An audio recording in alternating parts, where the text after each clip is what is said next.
خیتام خیلی چیزای کچستونی داره. محسن کریمов پول جمع کرد تا تلفنی خوب بخرد. بعد ملاحظه‌های زیاد تلفن استحصال یک شرکت چینی رو انتخاب کرد. اگر مثلا این تلفن ما کمپانی سامسونگ یا کمپانی اپل می‌خرده، نرخش دو برابر قیمت می‌گالتی. همه فونکسیون‌های تلفن ساوریمنیا داره. چیزی که در کار اتپیچات کامera همه چیزش 100%.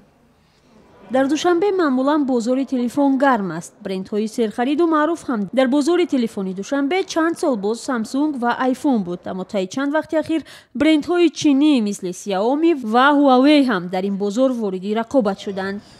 دیگر شرکت‌ها وقتی که تلفن می‌برآوردند خیتای را همچون رقیب قبول نمی‌کردند.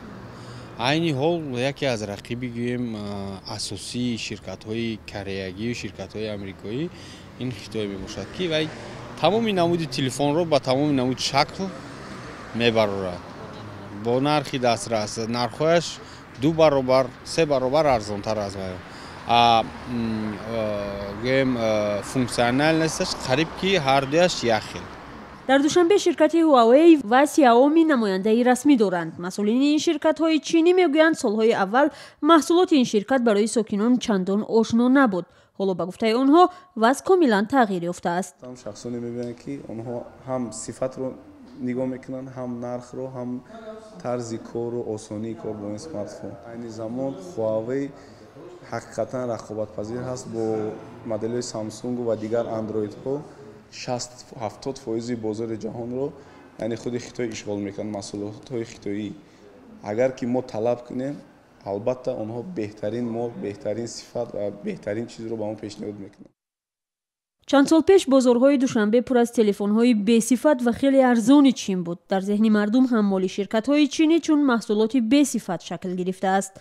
با وجود تأسیس‌یابی نمایندگی‌های رسمی چند شرکت استحصال تلفن‌های چینی و جای پای خود را یافتن آنها در این بازار، هنوز هم نه همه به تلفن‌های استحصال چین بهای خوب می‌دهند. برای ما دانشجویان بسیارتر استفاده برای خوبشون همین سامسونگ است. برای اون که هم خوب است از همه جهت که جهت تکنیکیشان خوب است که بسیار استفاده میبریم. اینها باشد مدل‌هایی که خیتوی میبرد دولت‌ها میبرد اونقدر خوب نیستند. ای همه جهت بد است. تاجران میگویند محصولات منسوب به برندهای مشهور مثل سامسونگ و آیفون هواداران خاص خود را دارند که آنها معمولاً از طبقه دارایند. آنها برای رقابت تست تلفن‌های خود را عوض می‌کنند و فروش این نوع تلفن‌ها فایده آور است.